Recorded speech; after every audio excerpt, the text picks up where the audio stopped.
Welcome back to the Anxiety Slayer podcast. I'm Shan Vanderleek, here with my friend and co-host Ananga Sivir. For almost 11 years, we've been coming together weekly from Kent and Leelanau to share Anxiety Slayer conversations with you and often answer listener questions from our inbox and Facebook page, as well as our private group. Together, we share a powerful collection of techniques to reduce anxiety. And before we begin today, we'd like to say a big thank you to everyone who's supported the podcast on Patreon and to our brand new patrons, Katie and April. If you find the Anxiety Slayer podcast supportive, we hope you'll consider becoming a patron. Learn more about how you can get access to over 50 Anxiety Slayer extras at patreon.com/Anxiety Slayer. We often receive questions about how to slow anxious breathing down or what to do when breathing exercises make anxiety feel worse. And that's what we're going to be talking about. Welcome back, Ananga. Hey, Shan. I thought this was a particularly interesting conversation to have because I haven't had the experience, but we've heard from so many who have that sometimes breathing is a trigger for anxiety. What's that all about? Sometimes when we have an experience with breathing that's uncomfortable, then it can become a trigger. So if we have an anxiety attack, then we sometimes have that sensation that breathing's becoming difficult, or sometimes when we feel really panicked, we say, I can't breathe, or I feel like I can't breathe. So then to try and bring your attention to the breath becomes challenging because you're fixating on something that's been part of the anxiety experience before. So sometimes that can happen. Which ties right back into what happens to us with health anxiety when you start to pay attention to the physical sensations that are occurring in your body and experience all the anxiety around that as a result. Yeah, that makes sense. Yeah, absolutely. That's exactly how it works. And this really, I guess, begins then when we notice that our breath has become a trigger, whether it's rapid or shallow breathing or however that affects you when you start to feel anxious. Yeah, this is reminding me of a question we had some time ago about somebody that had noticed exertion was increasing their anxiety. It was a chap that had lifted a very heavy television into the back of a van, helping somebody move house. And he started to feel hot, short of breath, and he started to have an anxiety episode and didn't make the connection that overexertion can feel very similar. Mm-hmm. Elevated heart rate, short of breath, feeling, you need to sit down for a minute, take a minute. And it was only when we had a conversation and I said, what were you doing when you started to feel like that? And he said, I was helping a mate move. And we were lifting this big television into the back of a van. And I was realizing, you were overexerted, but it feels similar or even the same. But again, as we've discussed in recent episodes, it's the mind making a thing out of it. The mind's making a story out of it. Sure. Because the anxious mind will always go to that negative bias of what might be wrong. So same with breathing. If we're feeling a bit anxious already and we're becoming sensitized to breathing sensations, symptoms in our body, feelings in our body around breathing, very often we're adverse to putting our attention there because it just feels worse. It's like we're focusing in on the thing that's already raising a red flag to us that anxiety is elevated. Sure. And fortunately, there are other things in addition to breathing that can calm anxiety. And the key is to keep trying different practices until you find one that you can trust. Yeah, again, the mind will always tell you this doesn't work. I saw a comment recently from somebody that said, I've tried tapping, it looks silly, it doesn't work. And just this week, I received a message from a young friend of mine who's completely stopped her anxiety attacks with tapping. That's awesome. And her mum told me she just taps all the time. She just taps all the time. And she completely got on top of it. It does work. It does. It really works. I've been watching it work and feeling it work for 20 years. So, yeah, we just need to give things a go. Challenge your own mind when it says nothing works and experiment until you find what helps you. And we can't have this conversation without bringing up the calming point, which I realize if you've been listening to us for quite some time, you know that we talk about this a lot, but sometimes repetition is the key to helping you try something new. So We give thanks to Ayurvedic teacher Dr. Vasant Lad for the calming point. And this is a simple pressure point exercise to help you feel calm and in control. All you have to do is make a fist with your left hand and look for where your middle finger touches your palm. It will be almost in the center of your palm. And then now press that point with the thumb of your right hand, nice and firm. And do that for about a minute, just with regular breaths. Just keep that pressure there. And you will notice in a very short period of time that you start to feel a little bit more calm and relaxed. And one of the reasons why Ananga and I love the calming point so much is you can do this anywhere. Nobody knows what's happening. You're just sitting there. You could be at the table with a group of people and just have your hands on your lap. You could be pretty much anywhere on the train, a passenger in a car, in a classroom, what have you, and just breathe and press that point. It's really powerful. So that's one non-breath based technique that can help you feel calm when you feel anxiety spiking. And another is collarbone tapping. Why don't you share a little bit more about that? This is so easy and effective and so helpful. I was sharing this in our anxiety support group that I'm helping out with locally here at the moment. And the group members were really loving it, trying it out. And we were talking about the importance of having something that's so familiar to you that when anxiety spikes, that's where you go. So this is really, really easy. Anytime you feel anxious, you bring your fingertips and thumb together into a little bunch of one hand, either hand, it doesn't matter, and start tapping on the opposite side of your chest, just under your collarbone, where the collarbone meets the breastbone. And just start tapping there nice and steadily, and you'll hear it drumming on your body. So you can just count the tapping. If you're really anxious, you might just count up to 8, start again, and just keep cycling through like that. If you'd like to see a diagram of where that point is, you can find our tapping diagram at anxietyslayer.com/EFT. So it's the collarbone point in the tapping sequence. And if you're feeling really anxious, you can tap one side and then switch hands and tap the other side.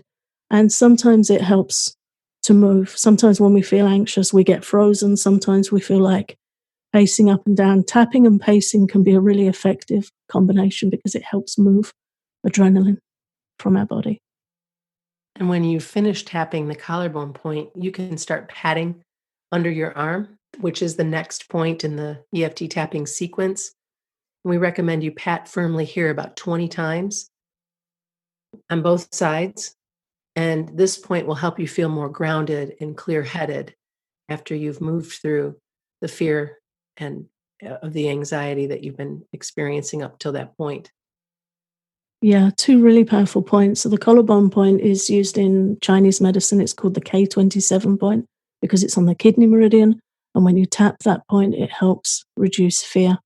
And the other point, the under the arm point, helps reduce feelings of ungroundedness, disassociation, lightheadedness. So if you feel like you're really starting to feel spacey, really unpleasant feeling that can come with anxiety, that helps you feel calm and safe and back in your body.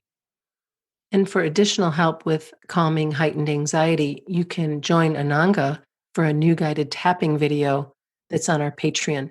And you can learn more about that at patreon.com/anxiety slayer. Let's talk about additional techniques outside of breathing practices that help. I know that grounding is big for both of us. Yeah, grounding techniques are really important. When we're experiencing heightened anxiety, usually according to Ayurveda, that's because of an increase in the Vata type, the Vata energy in the body. And Vata is all about air and ether and space. So the rule in Ayurveda is to find relief. We want to apply gentle opposites. So anything grounding really helps. It helps you use your body to stop your head spinning out into anxious thinking. Yoga's helpful, mindful walking, Tai Chi, swimming. They're all ways of drawing your mind away from anxiety and away from anxiety about your breath, because when you're doing these things, you can focus on your body. So look to focus on feelings of your body stretching out, feelings of tension being released from your body, or even noticing changes in temperature on your body. If you're walking, feel the air on your face, feel the movement of air on your arms. Just really focusing in on the relaxation and being present for that experience. And when you move mindfully, you bring your mind back into reality with present moment awareness versus whatever it is that you might be anxious about. And this simple act of becoming aware of your movements relieves your fears from the past, anxiety about the future, any anxiety you have about breathing, and will really help you settle into the here and now.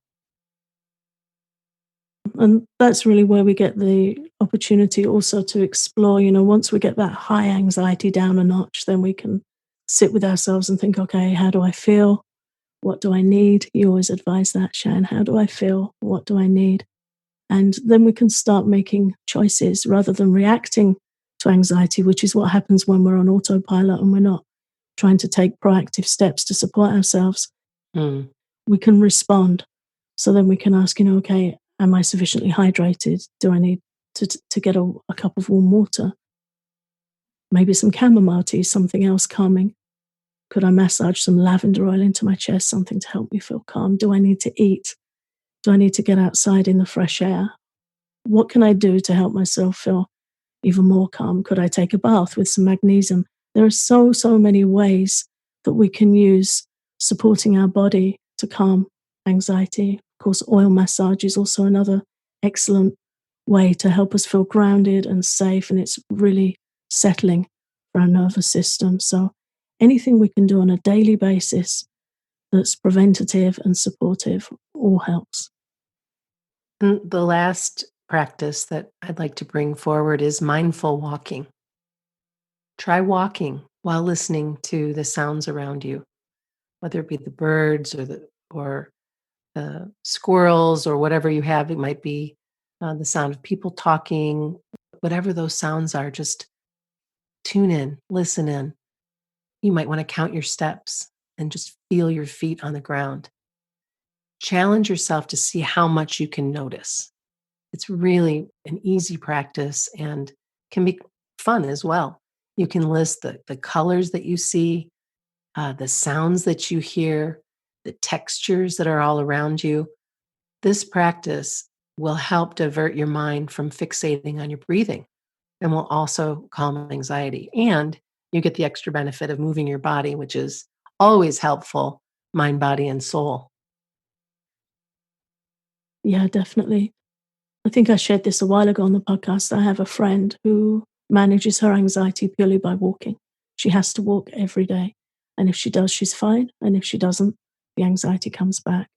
So, really important to get to know yourself, not in a sense of we can fixate on what we think is wrong with us, but get to know what works for you, get to know what supports you, what feels good for you, and increase those things. But walking is always really, really helpful for grounding, releasing stress and tension, and just that amazing mindful opportunity.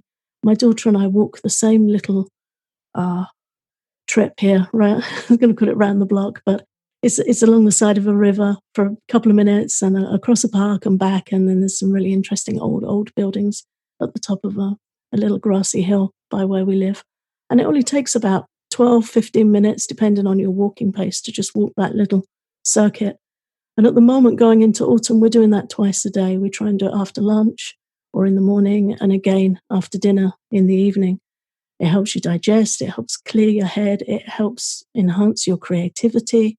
Often people who struggle with anxiety are creative people. So we want to have that, creativity there to use and to support us and to share what we can with the world.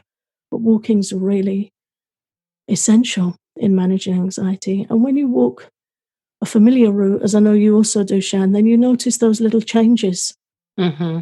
Changes in the trees, changes in the flowers, tiny little flowers in the grass, changes in the smell in the air. At this time of year, I'm noticing it smells cooler and damper in the evenings. A really nice, earthy smell that's just great for your mind. And if you can walk as the moon's coming out to get that moon experience, moon energy, and seeing the moon changing every night, seeing the clouds scudding across the moon, it's all so beneficial for anxiety. It's so simple, it's so easy. It's just a question of building a routine.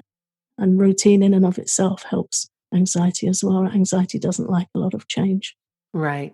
Very simple and really effective. And just to go over these techniques one more time that are non-breath related, the calming point, collarbone tapping, grounding techniques, and mindful walking, all things that you can begin doing right now.